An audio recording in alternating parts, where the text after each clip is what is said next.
పరిశుద్ధుడను నిత్య నివాసిని, భూమి మీద కృప చూపిస్తున్నటువంటి ప్రభువు, కృపాక్షేమములు కలుగు చేసేటువంటి దేవుడిగా, నిరంతరము స్తోత్రార్హుడిగా మన మధ్యలో నివసిస్తున్నటువంటి దేవాతి దేవుడు తిరిగి మరొక కృపా వాక్య ధ్యానములకు వెళ్ళటానికి ఆయన అనుగ్రహిస్తున్నటువంటి ఆయన యొక్క కృపా వాక్యాన్ని బట్టి బలపరుస్తూ స్థిరపరుస్తూ ఆయన పోషిస్తూ వృద్ధి పరుస్తూ క్షేమం కలుగు చేసినటువంటి దేవాతి దేవునికి స్తుతులు స్తోత్రములు చెల్లిస్తున్నాను.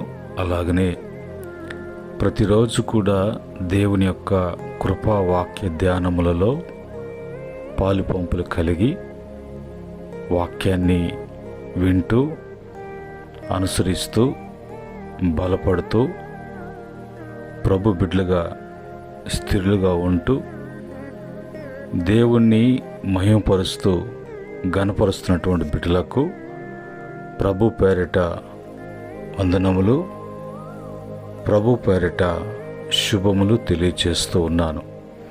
ప్రియమైన దేవుని బిడ్డలారా, తిరిగి ప్రభు మనకిచ్చినటువంటి దినవాక్యములో కృపావాక్య ధ్యానములకు ముందుకు పోవటానికి వాక్యము చదువుకొని ప్రార్థనాపూర్వకంగా మనం ధ్యానం చేద్దాం.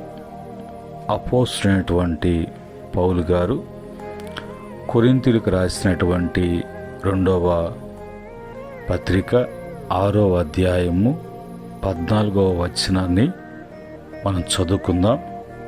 ఇక్కడ రాయబడినటువంటి మాటలు: మీరు అవిశ్వాసులతో జోడుగా ఉండకూడి, నీతికి దుర్నీతితో ఏమి సాంగత్యము, వెలుగునకు చీకటితో ఏమి పొత్తు.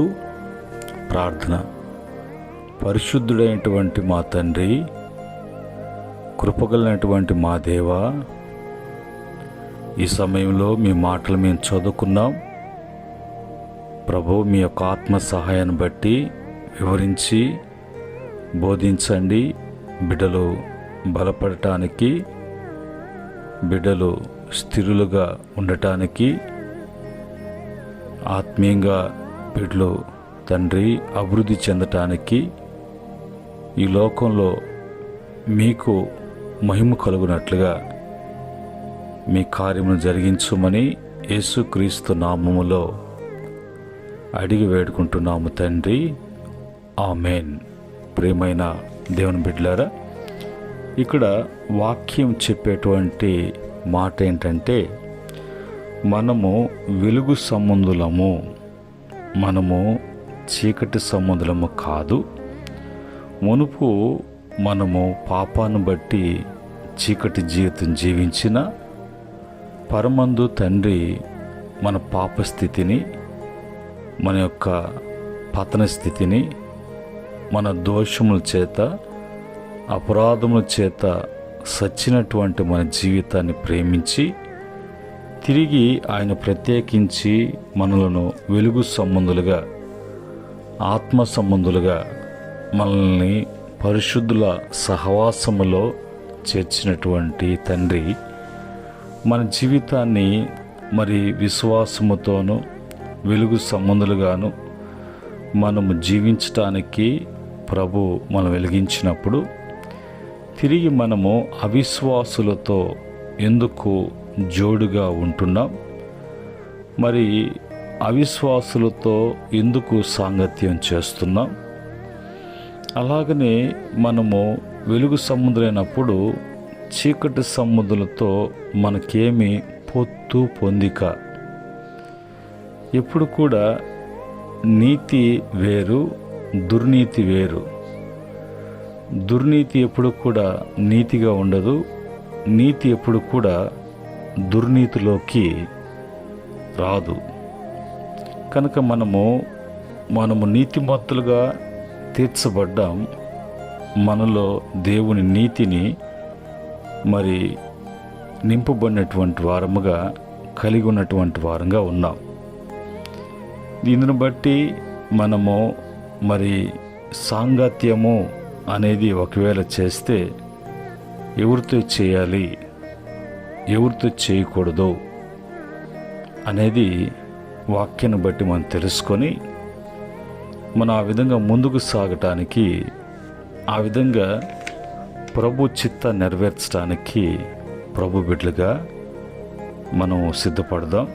సాంగత్యము అన్నప్పుడు కలిసి కట్టుగా ఉండడం, అది విశ్వాసులుగా మరి వెలుగు సంబంధులుగా నీతిమంతులుగా ఉండాలి, కానీ అది అవిశ్వాసులతో కాదు. సాంగత్యము అనంటే స్నేహబంధము, సాంగత్యము అనంటే సహవాసము, సాంగత్యం అంటే ఇతరులతో కలిసి జీవించటము, కలిసి ఉండేటువంటి బంధము.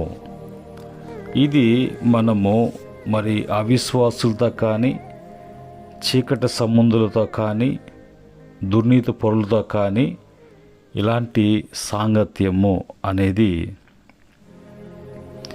మనం చేయకూడదని దేవుని వాక్యము హెచ్చరిస్తున్నప్పుడు, దాన్ని బట్టి మనము ఎవరితో చేయకూడదు అనేది బైబిల్లో చూసినప్పుడు, మనము ఎవరితో సాంగత్యము చేయకూడదు అనేది మనం చూసినప్పుడు, మొదటిగా 2వ తెస్సలోనికీ పత్రిక 3వ అధ్యాయం 14 వచ్చిన ప్రకారంగా, వాక్యమునకు లోబడని వారితో సాంగత్యము చేయకూడదు.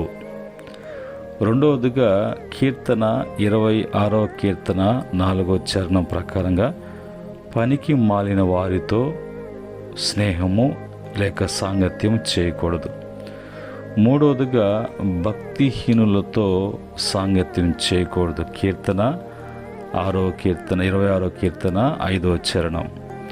4 సామెతల గ్రంథం 29:3, 6:26 ప్రకారంగా వేశ్యలతో సాంగత్యము చేయకూడదు. 5 1 కొరింథీ పత్రిక 5:11 ప్రకారంగా జారులతో స్నేహము సాంగత్యము చేయకూడదు. 6వదిగా 1 కొరింథీ పత్రిక 5:11 ప్రకారంగా లోబితో సాంగత్యం చేయకూడదు. లోబి అనగా ఎక్కువగా ఆశపడేటువంటి వాడు, దురాశ కలిగినటువంటి వాడు. 7వదిగా మరి 1 కొరింథీ పత్రిక 5:11 ప్రకారంగా విగ్రహారాధికులతో మనము సాంగత్యము చేయకూడదు. 8గా 1 కొరింథీ పత్రిక 5:11 ప్రకారంగా తిండిబోతులతో సాంగత్యము చేయకూడదు. 9 1 కొరింథీ పత్రిక 5:11 ప్రకారంగా త్రాగుబోతులతో సాంగత్యము చేయకూడదు. 10వదిగా 1 కొరింథీ పత్రిక 5:11 ప్రకారంగా దోచుకున్న వారితో సాంగత్యము చేయకూడదు. 11వదిగా 1 కొరింథీ పత్రిక 5:33 ప్రకారంగా దుష్టులతో సాంగత్యము చేయకూడదు. వీళ్ళందరూ కూడా చీకటి సంబంధులు, వీళ్ళందరూ కూడా దుర్నీతి పరులు. ఇలాంటి వారితో మరి ఇలాంటి అవిశ్వాసులతో, ఇలాంటి దుర్నీతి పరులతో, ఇలాంటి చీకటి సంబంధులతో వెలుగు సంబంధులైనటువంటి నీతిమంతులైనటువంటి విశ్వాసం కలిగినటువంటి ఆయన బిడ్డలైనటువంటి వారు ఇలాంటి వారితో సాంగత్యము అనేది చేయకూడదు. ఇలాంటి సహవాసాలు కోరుకోకూడదు. ఇది దేవునికి విరుద్ధమైనటువంటి కార్యం. అలాగ చేసి దేవునికి కోపం తెప్పించి దేవునికి అవిధేయులుగా జీవించకుండా ఇలాంటి సాంగత్యము సంబంధాలతో జీవితాలను, కుటుంబాలను నాశనం చేసుకునక ప్రభు బిడ్డలుగా మనము ఎవరితో సహవాసం చేయాలి అనేది వాక్యాన్ని బట్టి మనం చూసినప్పుడు, దేవునితో మనము సహవాసం చేయాలి. యేసుక్రీస్తుతో సహవాసం చేయాలి, పరిశుద్ధాత్మతో సహవాసం చేయాలి, సేవకులతో సహవాసం చేయాలి, సంఘముతో సహవాసం చేయాలి, విశ్వాసులతో సహవాసం చేయాలి, వాక్యముతో సహవాసం చేయాలి, దేవుని పరిశుద్ధులతో సహవాసం చేయాలి, ప్రార్థన సహవాసంతో మనం సహవాసం కలిగినటువంటి వారు ఉండాలి, భక్తుల సహవాసము మనము కోరి వారితో సహవాసం చేయాలి. ఇది వాక్యం చెప్పేటువంటి మాటలు, ఇది క్రమం. ఈ క్రమంలో మరి మనము దేవుని వాక్యంలోకి వెళ్ళినప్పుడు వాక్యం కూడా మనకు మరి రెఫరెన్స్ను బట్టి ఏమని తెలియచేస్తున్నది చూసినప్పుడు 1 కొరింథీ పత్రిక 1:9 మన ప్రభు అయిన యేసుక్రీస్తు అను తన కుమారుని సహవాసమునకు మిమ్మును పిలిచిన దేవుడు నమ్మదగినటువంటి వాడు. మనము లోకముతో కాకుండా తన ప్రియ కుమారునితో సహవాసము.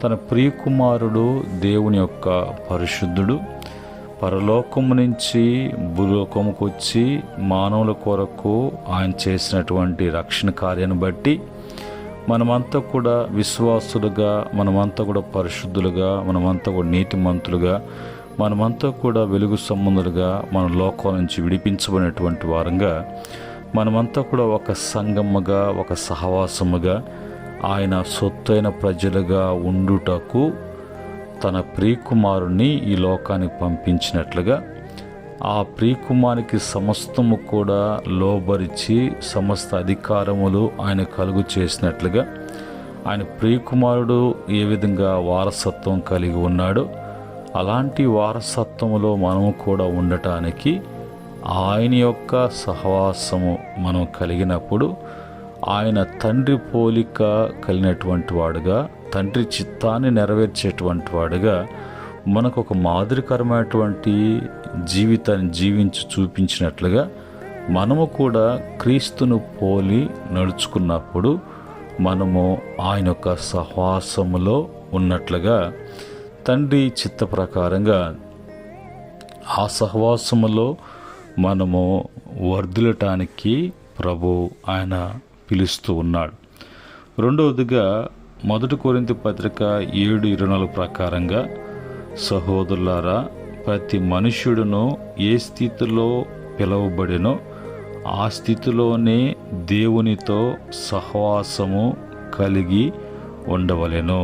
నేను ఏ స్థితిలో దేవుడు మరి ఉన్నప్పుడు పిలిచాడో, నిన్ను ఏ స్థితిలో ప్రభు ఉంచాడో ఆ స్థితిలో నుంచే దేవునితో సహవాసం కలిగి ఉన్నప్పుడు మేలు అనేది జరుగుతుంది.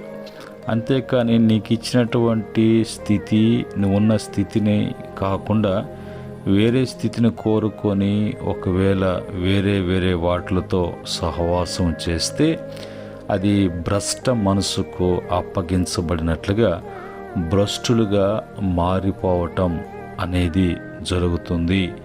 అందుకని మరి మన సహవాసము దేవునితో, మన సహవాసము ఆయన కుమారుడైనటువంటి యేసుక్రీస్తుతోనే మన సహవాసం ఉన్నప్పుడు మనం వెలుగు సంబంధులముగా, ఆయన భక్తులుగా, మనము నీతిమంతులుగా, మనము ప్రతి ఒక్క మరి వాగ్దానంతో కూడినటువంటి ప్రతి ఒక్క మేలు, ఆశీర్వాదము, కార్యము మన జీవితంలో మరి జరుగుతుంది, జరిపించబడుతున్నది అనే విషయాన్ని తెలుసుకోవాలి.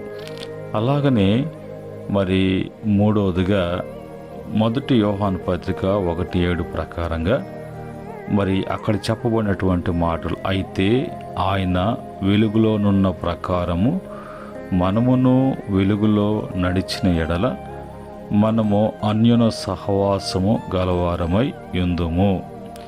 అప్పుడు ఆయన కుమారుడైనటువంటి యేసు రక్తము ప్రతి పాపము నుండి మనల్ని పవిత్రులుగా చేయును.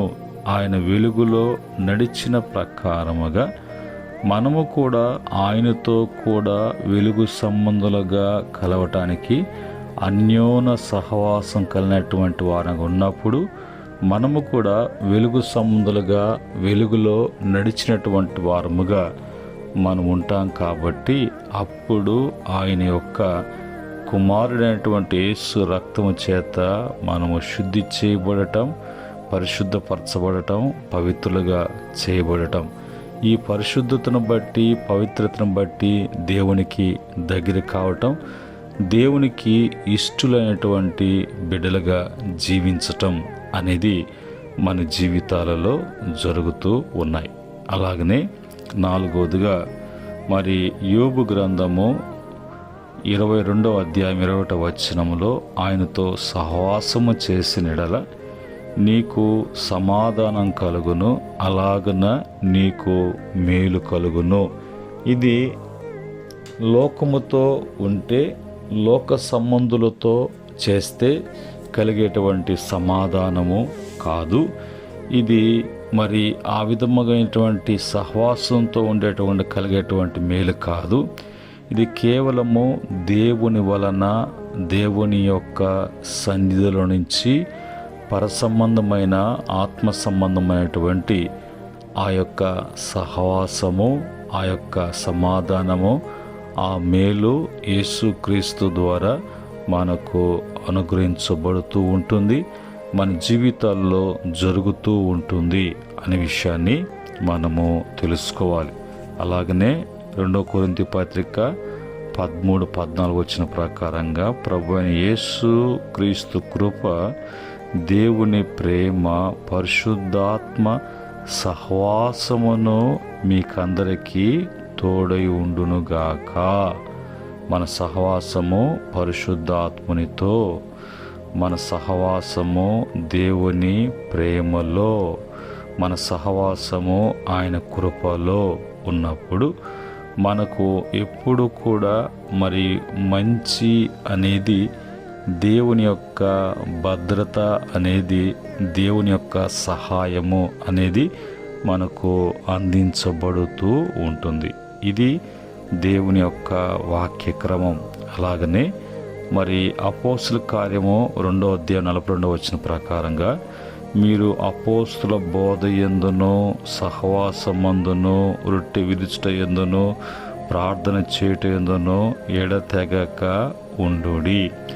మీరు సహవాసము అపోస్తుల యొక్క బోధ, ప్రభు యొక్క బల్ల ఆరాధనలో, ప్రభు యొక్క శరీరం రక్తములో, మరి ఆ విధముగా ఆ క్రమములో ప్రార్థన, ఎడతగినటువంటి ప్రార్థన ఎవరైతే కలిగి ఉంటారో వారి జీవితాలలో దేవుని యొక్క బలమైనటువంటి కార్యాలు, ఒక ఆత్మీయత, భక్తి అనేది మన జీవితంలో జరగటం అనేది చూస్తాం.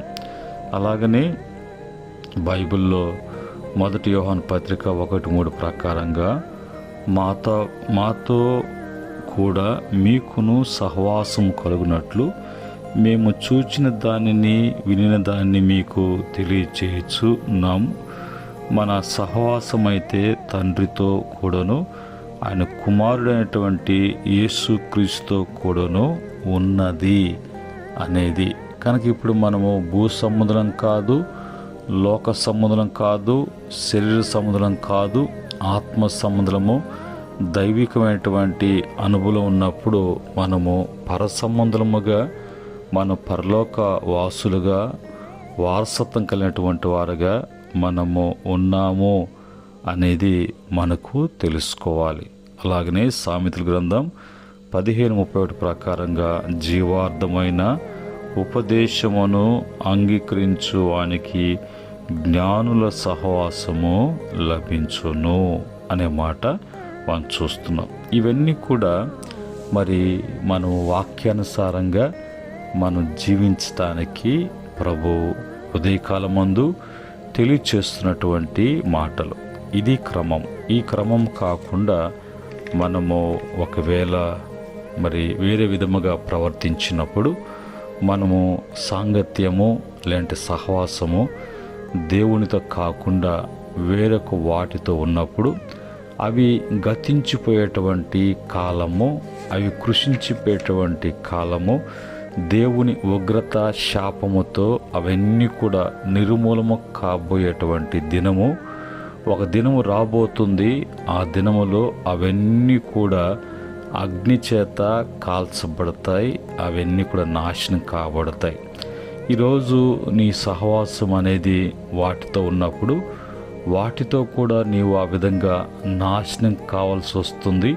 కనుక అలాగ నాశనం కాకుండానికే కదా యేసు ప్రభు వారు ఈ లోకానికి వచ్చి నేను నీతిమంతుడిగాను పరిశుద్ధుడిగాను ఆయన వెలుగు సంబంధంగా చేసి ఆయనతో సహవాసం కలిగి ఉండటానికి ఏర్పాటు చేయబడినటువంటి ఏర్పాట్లు మనం ఉన్నామా లేదా అని తెలుసుకొని, ఒకవేళ మనము ఏదో మాయలతోనూ గుడ్డితనముతోనూ ఉన్నాములే అనుకొని దిగజారినటువంటి స్థితిలో ఉన్నామా అనేది మనం తెలుసుకుంటూ సరిచేసుకొని తిరిగి ఆయన సహవాసములో, ఆయన పిలువబడిన సహవాసములో ప్రతి మంచి మేలు మరి సమృద్ధి కలిగి జీవించటానికి దేవుని యొక్క సహాయము ప్రతి బిడ్డ కూడా అందించునుగాక.